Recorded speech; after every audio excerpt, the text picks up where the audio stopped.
Today's episode is sponsored by Mediation by Tamara.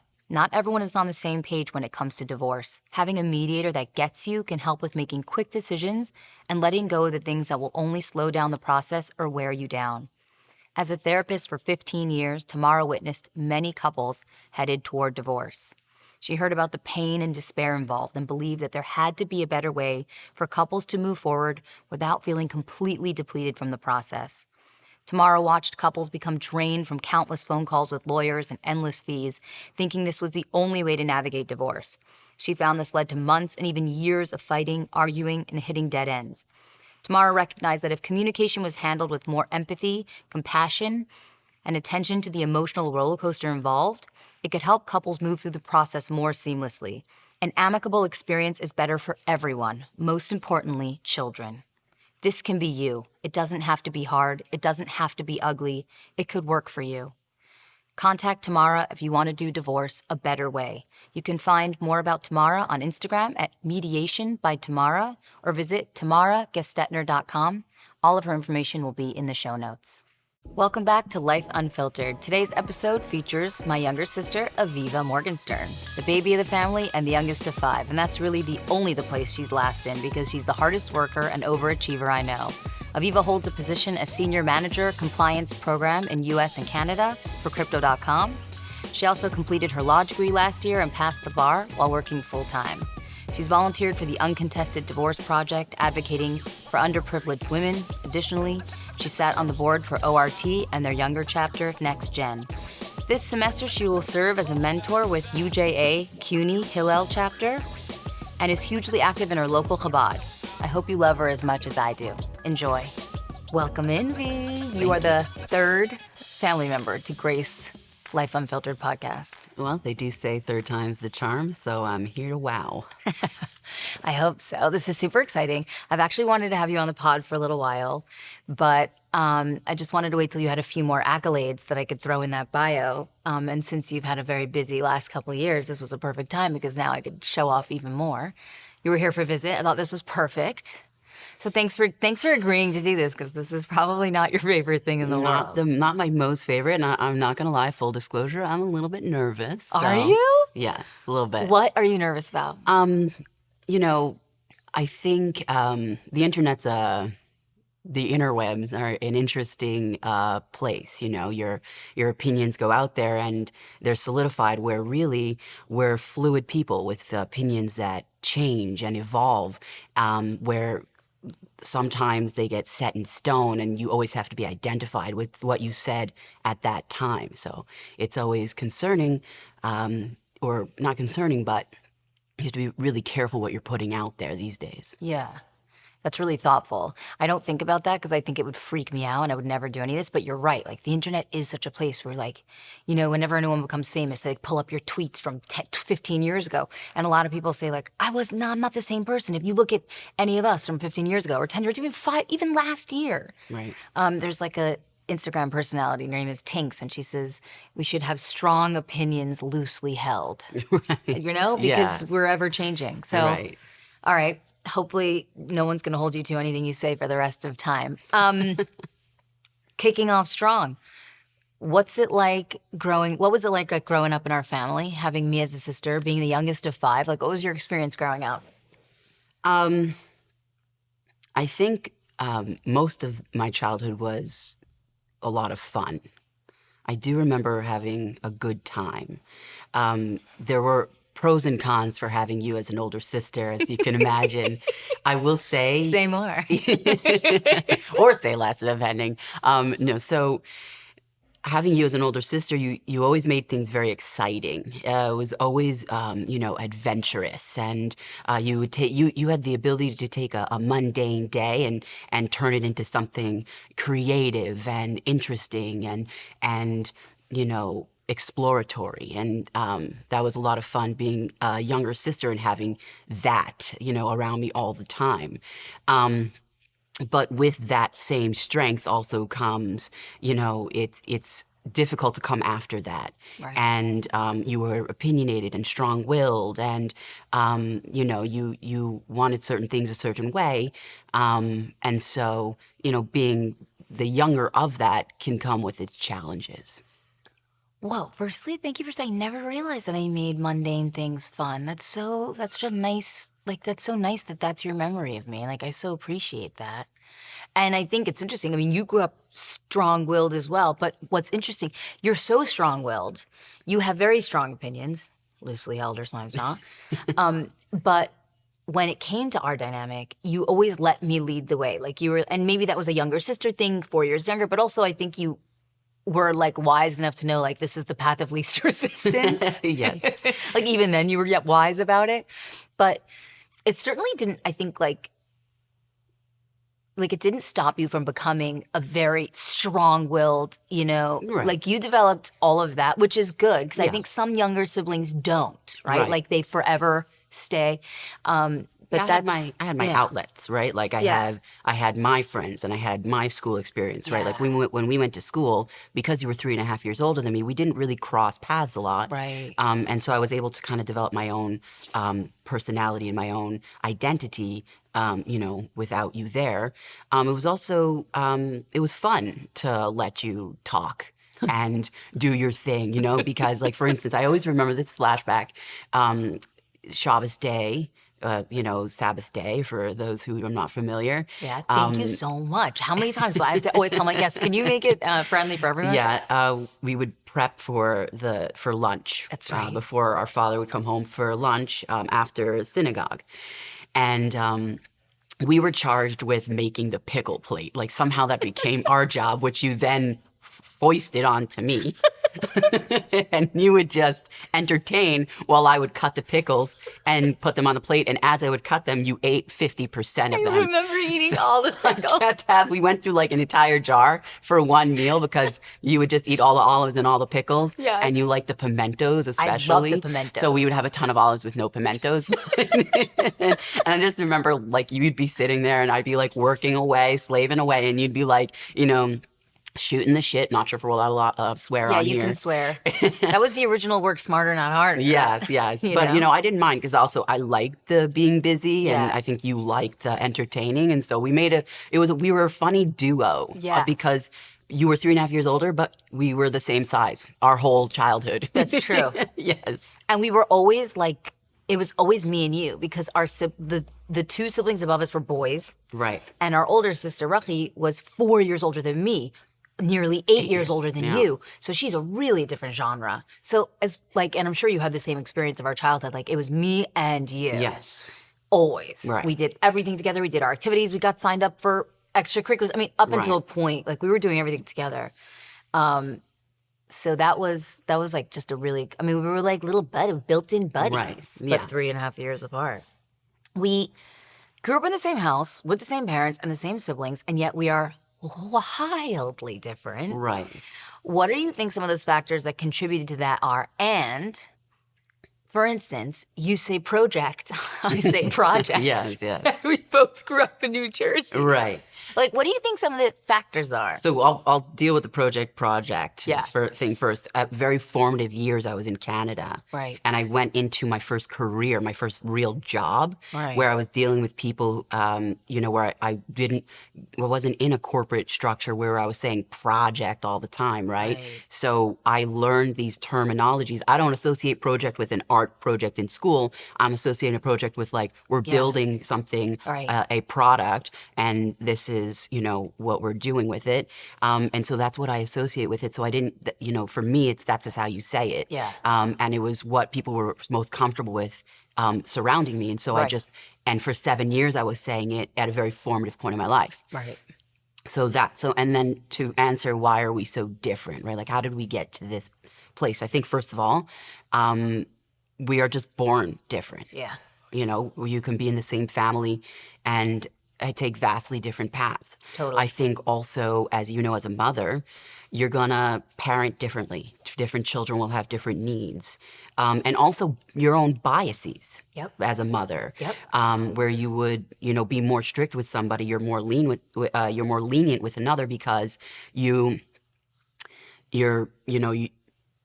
there's certain triggers that I felt the same way when I was a child. I don't want to put that on them, or I don't want to be strict with this child because I know they're more sensitive. And I think that's a part of it. I think, 3.5 years seems like a very short amount of time, but things can really change in 3.5 years. Oh my God. As a can mother, they ever? especially. Yeah. And our mother was older when she Right. started, even from the first. Right. So I think there's some component of that. I'm distracted by your hair because the hair light is, your hair is herring. Okay, that's good to hear. If you're This not is- watching visually, she got her hair done yesterday, but the blonde is just blonding. This is the goal. Shout out to Ashley. Thank you. No, shout out to Ashley. The hair's looking so good in that light. Is my hair doing the same Yes. thing? Okay, good. Do you think that our sibling dynamic or our upbringing contributed in any way to some of your career choices, or what you decided to end up doing or running toward? Sibling dynamic in my career. I don't know that it was so much sibling. I think it was circumstantial, financial circumstances of growing up. And I am someone, I think, who appreciates being trusted. Yep. It means a lot to me when people entrust me with things. And so I think I gravitated towards that profession and the law because people come to you in their time of need. Yeah. And to me, I take it very seriously. Yeah. And I think that's innate in me. I think I was born that way.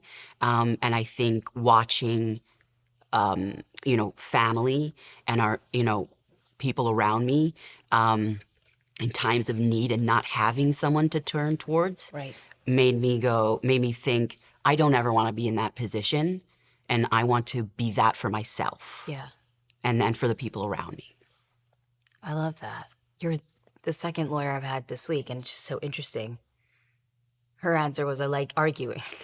Right. Although you do also like arguing. think you're I'm- argumentative a little bit. Yes. And I think I used to more. Yeah, that's I true. think having gone through law school, having matured and experienced life, I realized that as we evolve and grow up, you want it less and less. And I Totally. find myself being a little bit more, okay, that's your opinion. Yeah. And I accept that that's your opinion and Yeah. happy for you.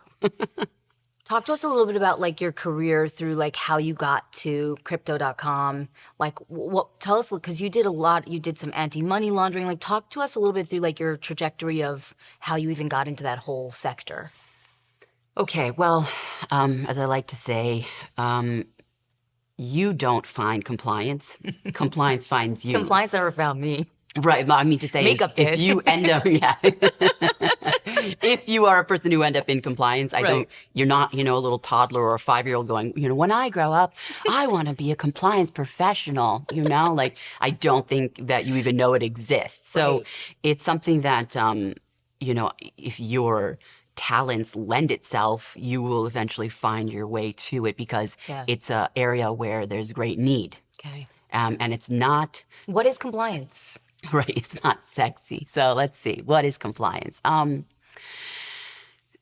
So the compliance is vast. There's many different areas. You can have brokerage compliance, securities and exchange, that kind of compliance. You have money service business compliance. You can have health insurance and Right. health industry HIPAA compliance. So there's not a very simple answer to answer all of that. But I Right. can tell you what I do in compliance. But compliance would technically be the division of any business that makes sure everyone's doing the right thing. You're abiding by the law, Got it. and you're protecting consumers and it. their rights, and making sure that they're not, they're not vulnerable to certain fraud and things of that nature. Got Once again, advocating for the people.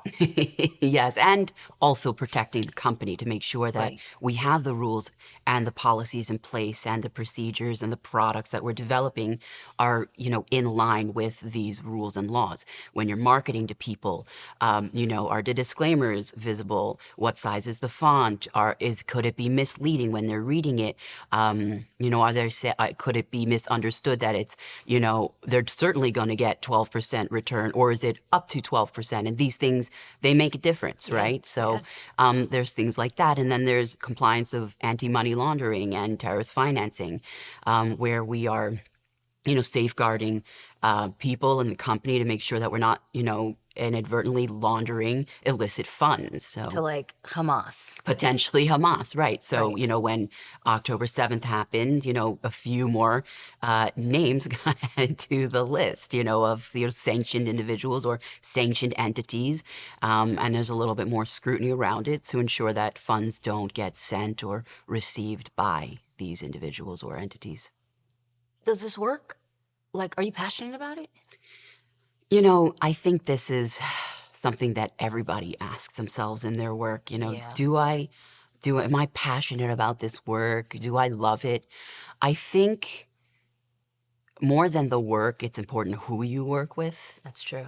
That's true. So true. Because it's called a job, it's called work, right? You could potentially do something that you love, but even if you do something you love every day, it just ends up becoming a job. I know. So two things keep me motivated and interested in this role.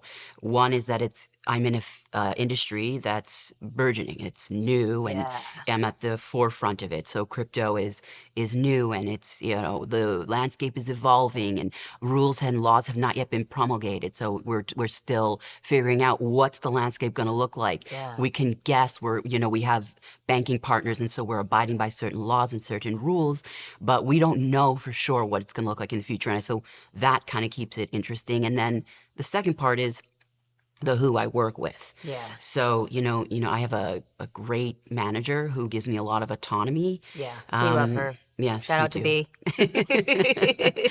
Yeah. So, I enjoy that. I get a Yeah. lot of It's true. responsibility. They say people leave managers, not companies, Right. not businesses. Right. So true. Very Make or true. break it. The people you directly report to make or break your day. For sure. Your whole job. Yes. Yeah. And I'm curious to see what happens with this industry overall. Yeah. So, that kind of keeps me on my toes. And every day looks different. Yeah. There's not one day for me Yeah. that looks exactly like the day before. And I don't know that there's a lot of people That's good. who can say that. I need variety. I find like I'm someone, it could be minutia, but it has to just be changing. Yeah. And thankfully, I'm in a position and I'm surrounded by people who are interested in my career growth. That's good. And I'm able to get some legal work as well. So, quote unquote, substantive legal work where, Yeah. there's a lot of regulatory law overlap with my role that I work in, but it's under the compliance umbrella. Whereas now I'm able to, start moving into a little bit of corporate law. Right. And that stuff. So I'm excited about that as well. So you're busy in your career. You have a lot going on. Your life is objectively busy. And then you decide one day that you're going to pursue a law degree on top of working full time, on top of all the current responsibilities that you had. And I think you were like, how long were you at your current job before you decided to pursue law? A year. A year. So still kind of really learning the job. What was happening in your life, in your body, in your mind, in your spirit that made you feel, A, that you wanted to pursue a law degree in your mid-30s, and 2, like, why then? Why now? Right. So, I guess for reference and for your audience, I'm sure some of your audience may know me, but I'm sure a lot of them don't. So I was married and divorced, no kids. But having gone through the divorce, I realized that there were a lot of women who were going through similar experiences to me, but had a lot more to lose and a lot less financial savviness, legal savviness than I did. And having shared my story with them very often, in the nature of it is that people share with you. Sometimes they share with you without having to share with them as Ain't well. that the truth? But I heard a lot of stories because it's what you're attracting at the time, Right. because it's your world. It's Right. what you're experiencing. So you end up finding like-minded, scenario people.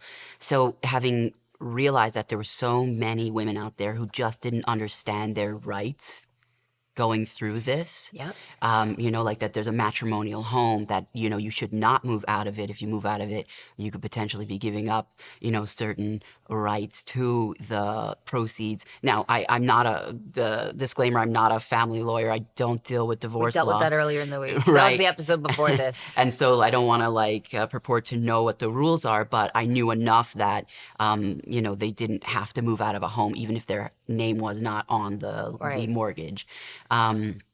So, I realized then that I would guide them to getting professional help, and that, realizing that they had rights to, certain things, and that it wasn't all hopeless. And so I realized at that time that I might have a knack for this, that, the law and getting a law degree could be helpful for me. And I think at the time it gave me a little bit of empowerment. But there was some time between when you got divorced and when you pursued a law degree. So not too much time. And remember, it takes, so let's say I separated in 2018 and I started law school in 2020. Oh, really? That's it? Yes. Wait, you started law school in 2020? Right.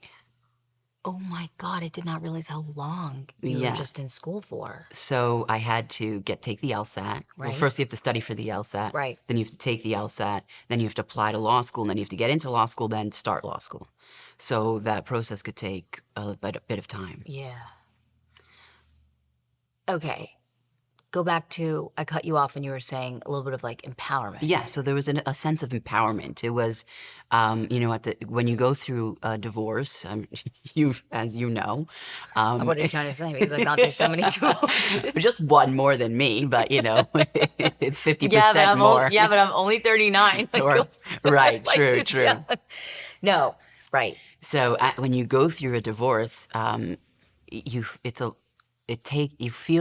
at some points it's not true and it's not real, but you feel a little bit, I won't say helpless, but you're not in control. Not that we're ever in control, but you're even less in control. Yeah. Because Well, somebody else is a lot of in control Correct, with the outcomes right. of what happens for you. Right. Right, meaning if they remain rational, things can just move along.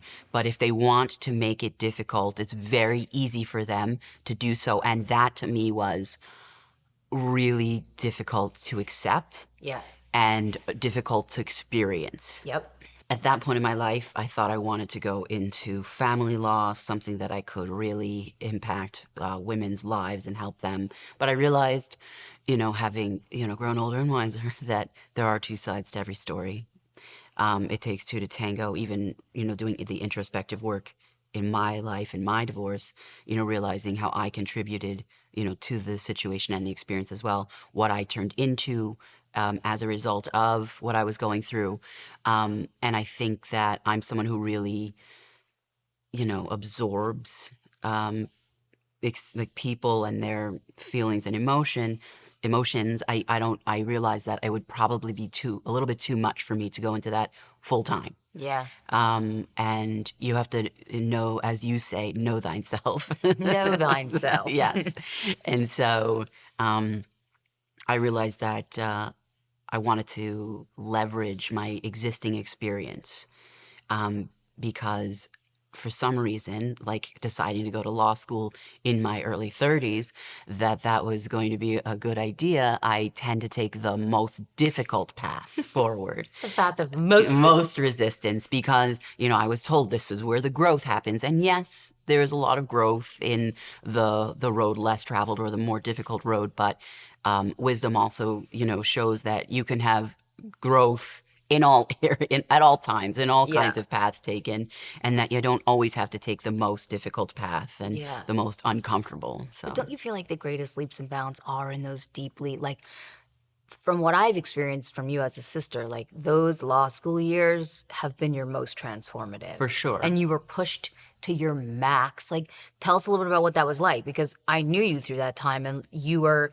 either working or studying 23 out of 24 hours a day. Yeah, so I was working full time. I was in school full time, and I specifically chose an apartment 12 minutes from class so that I could run to class, very often work through class while the professor was talking, and then run back from class and start working.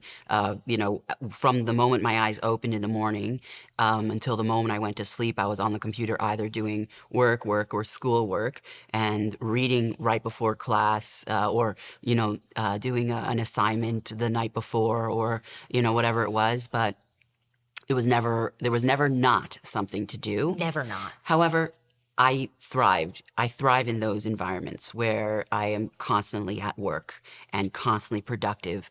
I really enjoy the work and being busy, but I also recognize that it was an avoidance of, dealing with things and confronting things. And, now having this year after law school where I'm just working, which is funny because it's still quite a bit, but it allows me a little bit more of me time. There's a lot to unpack. Yeah. Ain't that the truth?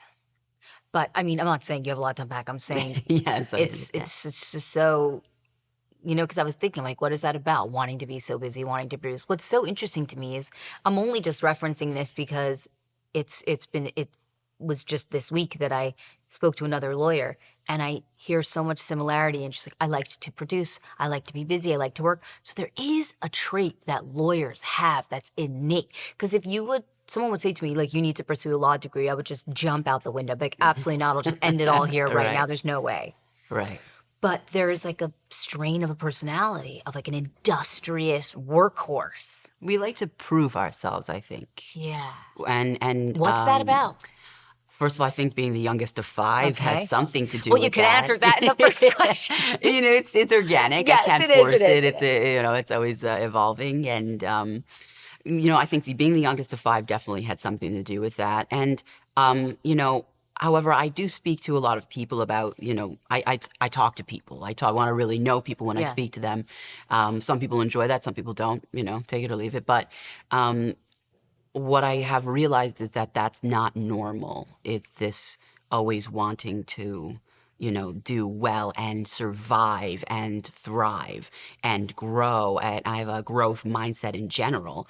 And this goes back to, it's innate. I think some people are just born this way. Mm-hmm. And let's give credit where credit is due. Our parents, I think, were doers. And, I think we learned that work ethic from them. Mm-hmm. For some reason, and this may not be healthy, but it's who I am. What I produce that's when I feel most like I've done well. Yeah. Right. So I definitely need to learn to separate, my self-worth to my productivity, but that's where I think it stems from. Well, if you figure that out, let me know. I certainly will. I mean, my next question is like, where do you think the drive comes from? But I think we sort of just even covered that. Yeah, I don't know. I really have this just innate desire to survive. We have choices in life. When I talk to my therapist, shout out to my therapist now. Shout out to the whole team. Yeah. Takes a village. Takes a village, yes. This doesn't just happen overnight. So when I talk to my therapist, she always says, I say, I have no choice. And she'll say, you have a choice. Like, you always have a choice. You're choosing to do the thing, survive, right? She doesn't use those words. Right. She uses more articulate and professional, right. Therapy terminology. But, essentially, I think that's the message is that, no, you're choosing to be this person. I love that. I love that. It's so true because I often throw my hands up and go, like, I have no choice. Right. But it's actually very empowering to be reminded and to remember, like, we absolutely, at every second of the day, have choice. Yes. Maybe not about the things that happen to us, although even to some degree we do, because we teach people how to treat us, right? But even if something is out of your control, death, things like that, loved ones, like, you still always have choice. Right. Even when things happen to you, Yeah. right? It's our choice how we react to them. Yeah. And there's a sense of empowerment even when we choose it, when we don't think we're in fact choosing it, when it's forced upon us. Yeah. And I think if we approach things that way, we won't have as much anxiety, as much Yeah. depression. It's just a little bit more of a sense of ownership. Yeah. But I have not perfected this, right? If I did, I think I would be I haven't either. a different person potentially. Are there any like challenges or things that like you faced either in like your past career, this career, just like being a woman? I mean, is the sky blue? Is your current, although when your current manager is a female. Right. Baruch However, Hashem. the whole executive team is male. Of And course. in a male-dominant industry. Of course. If you go to a crypto event, it's going to be 99% Is it crypto really? bros. Yes. Crypto bros? Crypto bros, yes. A lot of bros. What is that like? I think for some people it could be intimidating, but I see it as, in a way, an opportunity. I'm not just another bro looking to get into the industry or, be part of it. I won't say a unicorn, but, in some And you sense. lend a feminine perspective, Right. feminine voice, And feminine energy. Yes, I think every industry, any industry, benefits from having women involved, especially in managerial and executive positions. I think that the world would be a better place with more more female opinions. Right. And potentially And we may even have a perspective. female president coming up. I know that's controversial and some people want her to be president, some people do not. And I never speak my political affiliation, but I do sometimes think back right now as I'm looking at the political landscape, like it's kind of cool even that a female is a contender. It is, but I wish it was in a way where it wasn't, I won't say forced upon the people. Well, we were sort of foisted. She was foisted Right. upon the people. Yes. Nobody chose her. She was chosen for us. And I don't like that for women overall. Oh my God, what a reframe. Because you're so right. Once again, wasn't even really a woman coming into a position in the same way that a man would. I'm gonna have to process that Okay. because that's, wow. I didn't realize it was 99% male in your industry now. I don't quote me on the stat, but I No, mean, but, like, it's certainly Heavily male. heavily. I mean, financial industry in general, You're right. And now throw in this new novel idea of blockchain and cryptocurrency and tokens, and it's Right. and it's obviously tech heavy, which is already a very male dominant industry. So Do you feel like can people imagine. speak differently to you and your manager than they would? No, I don't think so. Not in my company, not at our level, and not what we're doing. I'm not part of the engineering team Right. or that part of it. So I don't know what goes on in those worlds per se. And I think where I am. Thankfully, a lot of it is I'm protected a lot by my manager. So Shout out to B once again. yes, and of course I don't take that for granted at all. Yeah. Let's dig into a little bit of personal. Oh, Being single, focusing on your career, finding yourself wanting, looking for somebody to be your partner in life, your other half. Although, we've debunked that. Everyone's a whole, everyone's a whole. yeah. Talk to me a little bit about what that journey is like, and being at the age you're at and sort of society's expectations on you. Right. What's it like? So And what are you hoping for? Or what's an ideal, like, what do you hope? Because I think also I want you to speak to, there is obviously a dating crisis. Yes. It's not a secret. No. Everybody from the experts down to the individual people will tell you that we're in a dating crisis. Yes. I want you to talk a little bit about what some of the factors that are contributing to the dating crisis, if you can identify those. Oh, certainly. And just talk about the experience of like being like where you're at in a society that's so heavily focused on people like being married Right. and what that's like. Right. Okay, so to start, I never envisioned myself at 36, Yeah. let alone at 36 and single. Yeah. So just like, I think people always say, well, what did you envision yourself at like 36? I don't know. I didn't think about it, right? Like I thought 21 was it. Maybe that was so old. Like we were Right. retired. I didn't even know. It wasn't even, for me, like I was so like focused on like getting to 18 and then getting to 21 for some reason that those, when you're Right. younger, those are the milestones, and then the rest is irrelevant. Right. I didn't really think it.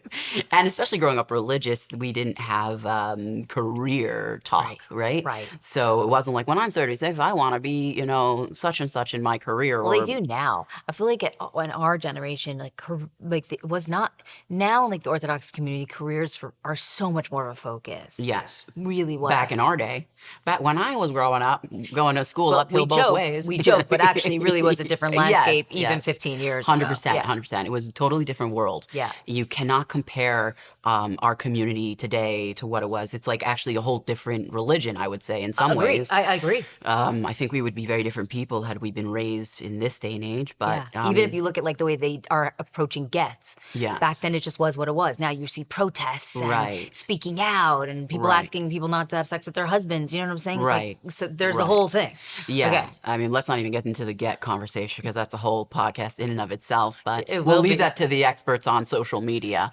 Um, Right. So Different landscape. yeah. Okay. So that question was, what did I? If you mind No, so two factors. Like, what are some of the contributing factors Okay, for their right. dating? Because you're in it, so Yes. who would be better equipped to speak on the crisis? What are the Yes. factors on both sides Yes. contributing to the dating crisis? Uh-huh. And what is it your experience, and or can you shed some insight or support or advice or best practices for Yeah. maybe women that are in a position to you, they haven't found their person, but their life is not over, and they don't consider themselves like, oh, woe is me, but like just all of that. Let's start with Right. the crisis. Okay, so certainly there's some kind of crisis, and I think one of the big problems that we're experiencing now is that a lot of people are just removing themselves from the dating pool in general. They're kind of just stepping out and saying, I don't want to participate. But the problem is that unfortunately, it seems a lot of these people who are removing themselves are the men. And I don't think it's conscious in some ways. I think a lot of it's subconsciously, Okay. which is already a problem because there seems to be way more women looking than there, like in general, right? There always was. Right? There are more women in the world, Yeah. period, like Yeah. percentage-wise. And so when you have men removing themselves from the pool, you just have now way more women going after a much smaller pool of men. Yep. I think women are doing a little bit more work on themselves physically, emotionally, getting the work, doing the work, going to therapy, going to yoga, doing introspection, right? Like all the stuff. Plant-based medicines. Whatever it is, right? Right. Drinking more water. I don't know. Like there just seems to be a lot more of self-care Yes. on the women's side. And they're not just personally, but then they're excelling in their careers. More women are graduating from universities, not just getting into university, but like finishing it, right? And then you have more women in going into corporate America. And so you have just more women in professional jobs in general. Yep. So you have a lot of women who are showing up, and then unfortunately a lot of men who are just kind of doing the bare minimum.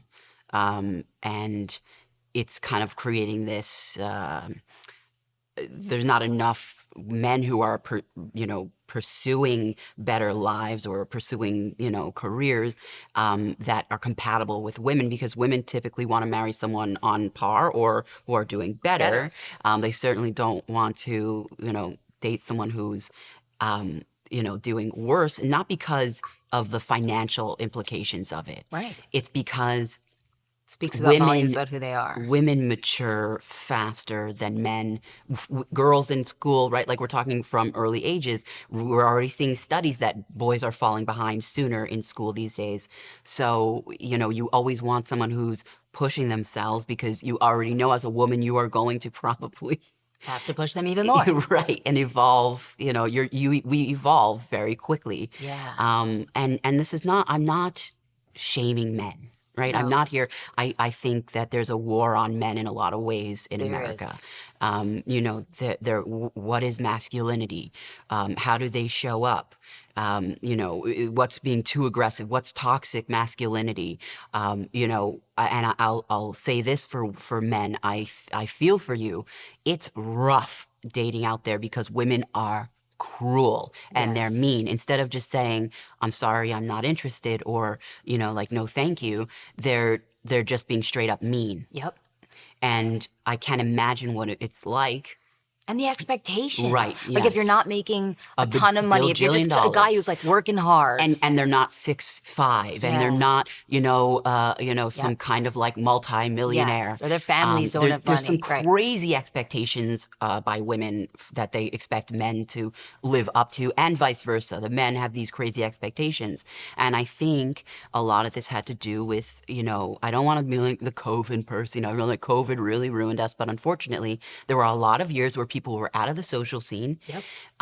And what the in real life interactions did is that it put you in a gauge. You knew where you sat on the social hierarchy of life, and Right. I don't. And also, once you figured it out, it pushed you to either be like, oh, I want to be in a different tier. Right. I want to date different tier of women. Right. I have to do X. Better, right. So I don't want, like, let's not pretend that doesn't exist, right? Unfortunately, it just is. Society is this way. Of course. I wish it wasn't, Yeah. but we are this way. I wish pasta didn't have carbs, Yes, exactly. Like, I wish human beings weren't terrible sometimes, but we certainly are, right? Yeah. And attractive people are hired more readily and consistently than unattractive people, Right. because we're humans and we see something pretty and nice and we say, I want that, or I want to be around that, right? Yeah. So this is human nature. So when you took away the in real life interactions, I think people lost sight of where they actually fall on the scale. Wow. And so it's just this, like, everybody's trying for leagues that they do not necessarily belong in, instead of, going for what, they would have. If you went in 2010, you walked up to a woman in a bar, you kind of knew, Yeah. we're in the same league. Right. And I have a chance, or I don't have a chance. Or you knew that you were reaching and you acted accordingly. Right. What are some patterns that you're seeing with women? These unrealistic expectations of what they're going to find in a man. Do you think like a lot of media has a lot to do with that? Like, where did women develop these? Or is it like from your mom? Like, where did so many women develop this sense of like what they deserve? I even hate that word as it pertains to humans. Like, Right. every human deserves a deep love with respect, with kindness, like everybody deserves that. But I think like, yeah, women really have become like, and you see like looking for a guy in finance, 6'5", blue eyes. like- Right. So like these filters on the dating apps, like, why did we decide that you're filtering everyone out below 6 feet? Yeah. Majority of men fall below 6 feet. Like, what is it? 5'9" is the average height of a man in Totally. America. So now you're limiting this like massive. the average dude. Right, and let's not take into account the average Jewish height for Jewish women. Nobody in the Jewish world is using the 6-foot filter I because don't we're know. not, because I know. there would be nobody left. Well, like, listen, I think some of these women have like kind of crazy expectations. Let me hear your question one more time so I can answer it. What do you think accordingly. women are doing to contribute to some of this dating crisis? I know there's a lot of Yeah. ghosting. Yes. A lot of ghosting. Yes. I think that they can be kinder. Okay. I think that they can have a little bit more realistic expectations. Okay. And this is unfortunately, like, this is a biased opinion because I'm, in the dating pool dating men, but I think Yeah. like the women are really showing up and going out, even when they think that maybe, okay, I'm not initially like head over heels over this person, but I think women have a tendency to be like, I might like his personality, Yeah. because that's important to us. Yeah. How do they show up, right? What's their energy? That's important to us more so than physical, money, Yeah. and all the rest of it. Flexibility and Right. Unfortunately, I think dudes are not doing that. they're just not showing up. Yeah. Unfortunately. I didn't find her attractive. Right. There's that. Like, they'll look at a picture and be like, she's not my type, right? Yeah. Okay, what's your type and where did this come from? Also, right? you cannot tell a type from a photo. Right. I'm sorry, but you cannot. If I look at every single person I ever dated and or married and procreated with, I don't know if I was on an app if I would have chosen them. Right. I will say this for both sides. There is an inability to commit, Yeah. especially in major cities. Yep. We can't even commit to a synagogue or a community. Yep. We don't belong to one. And, everyone's like, oh, it's so beautiful. There's Chabads everywhere. There's this young professional, this young professional program here and there and there. In New York City, at any given Saturday night or any given Friday night, there's a dozen events going on. You cannot create a cohesive community if there's so much transient activity. Right. I hate to use this term, and forgive me, but everyone's talking about these third spaces now. Never heard of Okay, that. so this is a new terminology, and I used to Oh, talk God. about it. I hate it. I hate it so much. But essentially what it means is your first is home, second is work, and third is synagogue, church, community Okay, center. okay. Third space. Back in the day, you used to go to your community centers, right? Whether that be your church, your synagogue, some kind of community center. YMCA used to be That's right. a big center. People worked out there. They lived there, right? There was right. homes for, Women would have like bridge clubs, or men would have Right. like their little cigar clubs. Right. Right. So the repetition of seeing somebody every day, that led to more relationships. You know, it's funny because Yael, one of my guests, like in this last season, she talked about charity Mm-hmm. and charity organizations as being a pillar of a community. And when she went deeper into it, she was like, because that's where people are meeting. Yes. Like charity organizations used to be, because they were such a foundation, Right. right, of community. And it just rang a bell, because it's like, you have to belong, you have to go somewhere, Right. belong somewhere and show up. So they think just going to the singles event here and One going here, to one- that, there, right. that's community, because you somehow are mingling with the same people over and over, which first of all is like, it's a little bit toxic, but we're not going to get into Yeah. that. But you're not committing yourself to one place. Like, this is my community, Right. and I'm going to, contribute, not just monetarily, because money Yeah. is one thing. Yes, we all need these charity organizations or these communities. They need money to continue working. Yeah. But it's the showing up. Can I count on you that when I have an event that you are going to be here, right? That there's going to be a sense of community, that when someone comes in, they will say, wow, this is so warm and inviting. Not this like transient, I kind of know them, I kind of don't. I've seen them at other events where we're going to pretend we don't know each other, or sometimes we're going to pretend that we do know each other. This like false sense of like, knowing. I think that that lack of commitment seeps into a lot of areas of singledom life. Like, women and men are both, suffering with this concept. And it shows in relationships. I don't mean romantic, I mean Yeah. friendships Of course. and family, familial, experiences. Are these single people showing up for their families? Yeah. Are they there to help their siblings? Are they there to, Well, I actually have heard like this other perspective just recently, that there's this whole strain of guys, and as soon as I say, you're gonna be like, mm-hmm. There's a whole strain of single guys that actually have taken themselves out of the dating scene in a meaningful capacity, because they have married siblings, and they just adopt their married siblings' life and family.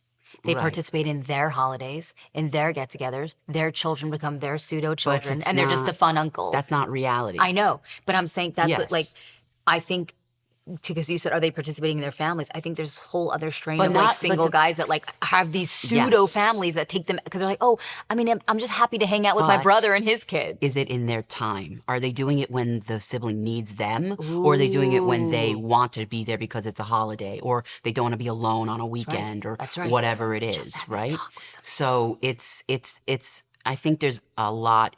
I think the single people today are a little bit selfish. Yeah. They're like, I well, think single people, no, actually, single people used to like storm the beaches of Normandy. I think it is a newer. yeah, I mean, listen, I see myself getting quite comfortable in the single life. Yeah.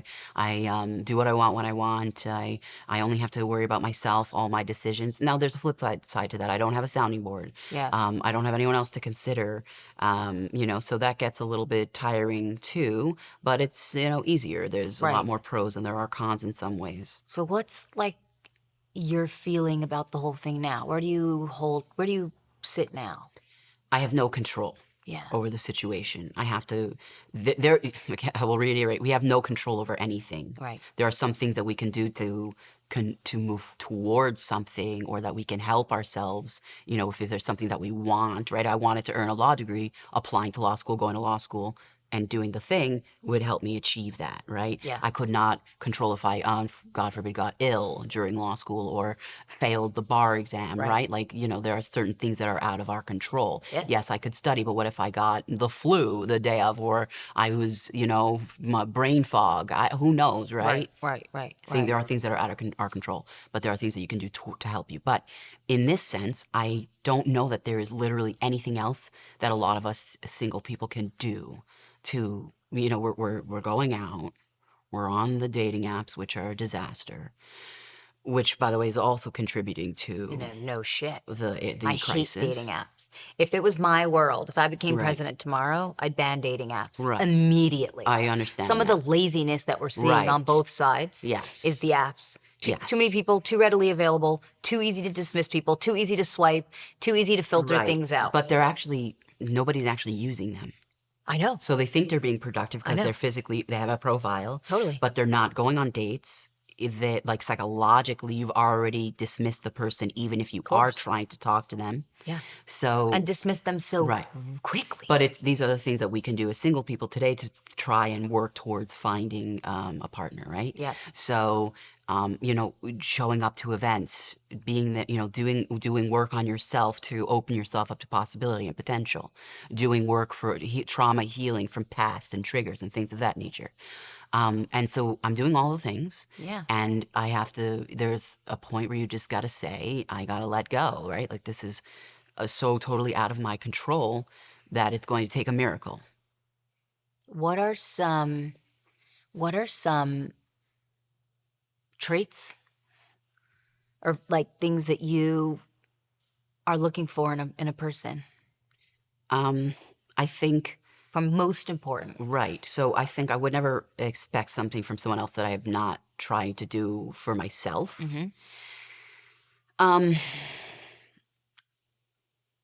I think the number one thing that I'm looking for in a person is the ability to engage and communicate. And I think almost anything is resolvable and fixable if you're willing to talk through it. That's true. And commitment is hard, right? We all know, it's especially for men, it doesn't come naturally, which I can appreciate. And if the man is able to articulate, tap into the insecurity or tap into the feeling and talk through it, and this is where I'm feeling scared or vulnerable. And I know this is a tall order. Women also struggle with It this. shouldn't be, but Right, it but is. I understand it. Like, Yeah. vulnerability is a scary thing, but being able to tap into it, first of all, acknowledge that it's occurring and not pretending that it's not existing, right? And then being able to communicate that this is where they're feeling vulnerable, and this is what we can do to work through it, or just even expressing it so that the other person knows that it's happening. Yeah. It's so frustrating being in these pseudo relationships or the early stages of relationships when you know that there is potential, and the person, their fight or flight instinct kicks in because things start getting more serious because you've hit a certain mark or milestone where they think that there's an expectation, and then they're gone. Yep. And you can't talk to them about it. And you're just left wondering, like, what just happened? And you're reeling. You're going, like, and you're trying to think, was it something that I did? Right. Could I have done anything differently? And it's just like this, you kind of feel a little crazy, but really it just comes down to, like, you can't read minds. Yeah. And so I think that's number one, is just the ability to acknowledge the vulnerability or the fear or whatever it is, and articulate it or communicate any kind of way. Even if you're not articulate, just communicate. Yeah. So strong communicator. I want somebody to be passionate about life. Yeah. Like, I'm not talking about that nauseous, like, it's such a great day today. No, like, I don't mean that. I mean, like, they're talking about. They don't make every day exciting. Yeah, exactly. They're not like throwing open the curtains and going like, it's a good day to be alive. No, I'm talking like, they're talking about the future, Yeah. and whatever they're doing, whatever Yeah. it is that they are pursuing in life, They're lit up. they're not it's that they're thinking about, what can I do with this going forward? How can I grow in this space? What are, maybe not today and maybe not tomorrow, but where do I want to go, like see myself, in 5 years, in my personal life, in my professional life, like goal oriented or future oriented, that we can't just sit with whatever we're at today. Yeah. Right? We need to continuously grow and develop and evolve. And somebody who's, has a growth mindset. I wonder if people like listening are gonna be like, she sounds just like Ada, like because there's so I'm like listening, I'm like, there's so many. I mean, I wonder like that must be like our upbringing that we have such similar. Because how many people do you meet day to day that are really have growth mindsets? Right, The there way are we not a lot, do. but that's why only a few people are successful. That's true. We can't all succeed. But I mean, also to shout out to you, you are my older sister, right? I didn't just like boop. pull this out of thin air, right? You were Right. a That's big true. influence on my life. You were the one immediately above me. Right. I would not be where I am today if it weren't for you. You showed me that there's a whole big world out there beyond our little Morristown upbringing. So, I don't think it's by chance that we have a certain Yeah. narrative and dialogue For similar. sure. And we were like the homies. And we're besties. close. We're close now. Exactly. So we talk a lot. true. You inspire me. I hope that at some points I inspire you. Of course you so. do. Of course you do. That's why you're on the pod. Looking back, is there something about our family or upbringing that now you see in a new light or a different light? Absolutely. It always changes. Yeah. Sometimes I think I've come to a point where I'm like, can accept, and then I have a breakthrough, or not even breakthrough, but let's say I have a setback. Mm-hmm. And I view good and bad things totally and completely differently. Yeah. Like with new eyes, different Right, understanding and exactly. knowing about the world that you didn't Right. have. Yes. I think that, we have way different tools than our parents did. Yep. And it is, I guess, in a lot of ways through their sacrifice that we are where we are today. I don't think that they thought that this is where we would be or get through from their sacrifices. Yeah. But Do you think we exceeded their expectations? in some ways, I think sometimes I won't say both of us, definitely like our mother will look at us and say, I think she goes like, wow, like these are quite, interesting and beautiful women, Yeah. all of her children and sons. I think she could not have in her wildest dreams expected that we would all achieve the things that we've achieved in our lives. Yeah. And I'm sure our father too. Yeah. Are you hard on yourself? Oh, I mean, what type A person isn't? Right. I think anybody who goes through law school has a major chip on their shoulder. Obviously, we have something to prove. When you have something to prove, you're definitely hard on yourself. Right. Yeah. Yes, to answer your question, 'Cause I am resounding also. yes. Is there something that surprised you about yourself lately?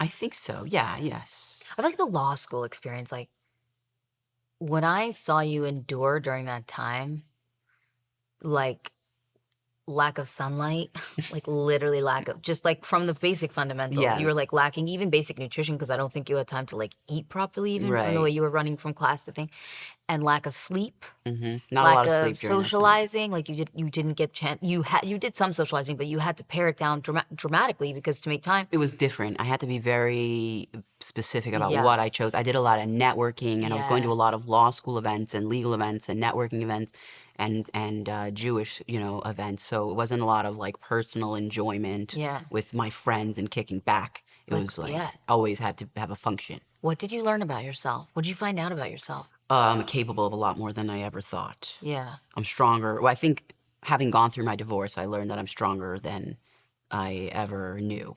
Yeah. I lost myself along the way, and I think going through law school helped me find myself again.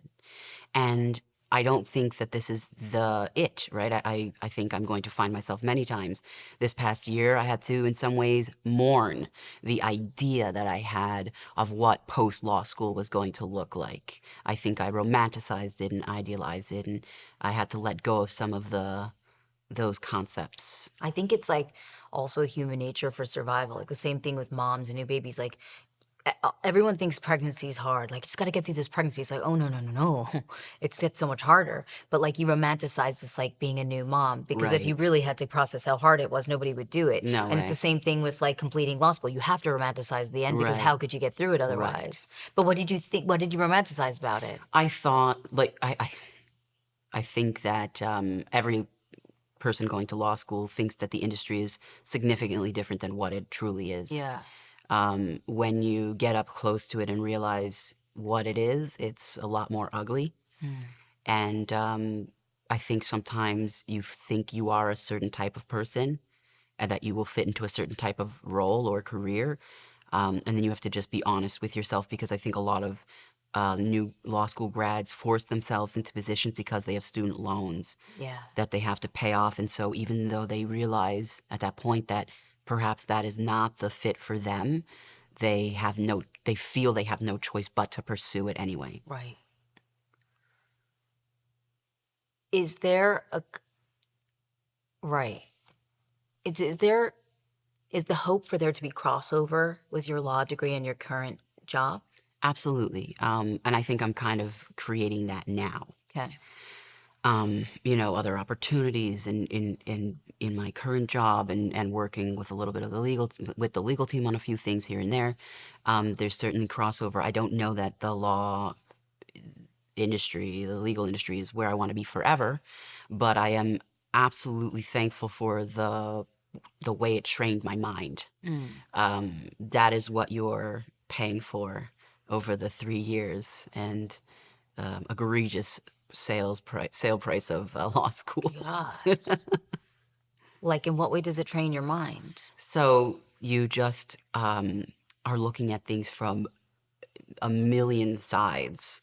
Like those dies that have like just several sides, Yes. like the categories Yes. die that has all the letters around it. You're Yes. looking at it from all the angles. Oh, the die. Oh, is a die a singular dice? Are you saying die as in like? Yeah, one die. Isn't it one die, two dice? I don't know. No, because you were like dying. Like first, I was trying to figure out. Then you said you roll it. I'm like, oh, a dice is. Oh my God, I could be didn't- wrong. I No, don't know. you probably are not wrong because how would you say a singular dice? Right. This is why you go to law school. Do you see what I'm saying? You'll have a million comments about how we're wrong or right. I'm sure we'll find out in And you'll be able to disprove all of them. So I think that it gives you just a way to dissect things. It's a blessing and a curse Yeah. because you can't unsee. Once you see, you can never unsee it. And so I'm forever seeing all of the liability and all of the risk. And again, remember, certain types are attracted to law school. I already was somebody who understood risk and understood like, okay, there's a lot of pitfalls and like I want to be there to be able to assist people through it. Right. But it ends up like just blowing that whole door open. You just realize there's like way more than you could ever imagine. My God. Closing question. Well, actually, I wanted to ask you, like, what do you do? What are some practices that you do when you want to get close to yourself or think about things or come to a decision on something or because you've had some big paths cross in like the last decade and you've had to make some pretty big decisions by yourself without a partner. And so is there any best practices or things that you do when you need to get close to yourself or make decisions that you could share? Yes. So this is going to sound counterproductive, but I find taking yourself out of your familiar environment, Yep. right? So if you live, and I get to do this because I'm single, Right. but, I live in New York City, so leaving the city for a prolonged period of time, Yep. whatever, a few weeks or, a stretch of time, if you have the ability to. And that kind of gives you perspective because it takes you out of the minutia, the day to day, all of the things that you're, just expecting, and it kind of puts you on your toes. Now you're just kind of in this new way of thinking and refiguring things out. So it kind of brings you back to your core in some ways. Yeah. I ask myself, what do you want? What will make you happy? Right? Like when I think of something, is it making me comfortable? Is it making me happy? Or is it bringing me anxiety or discomfort. And if it's bringing me discomfort, I have to figure out a way to remove it from my life. And if I'm looking for something, then is this thing comfortable? Does it seem to, work? Does it make sense in my existing, life? And how can I integrate it? Love that. And then obviously physical activity and staying fit and healthy and listening to your body. Any hopes for what are your hopes for the future? Let's say immediate future. I mean, if I had my druthers, I would love to meet someone that I could get to know, Yeah. learn to trust, learn to, coexist together, build a life, start a family. Yeah. I think that's at the forefront. I would really, really love to start a family. And that could be intimidating, I think, for a lot. They want no pressure. They don't want any expectations.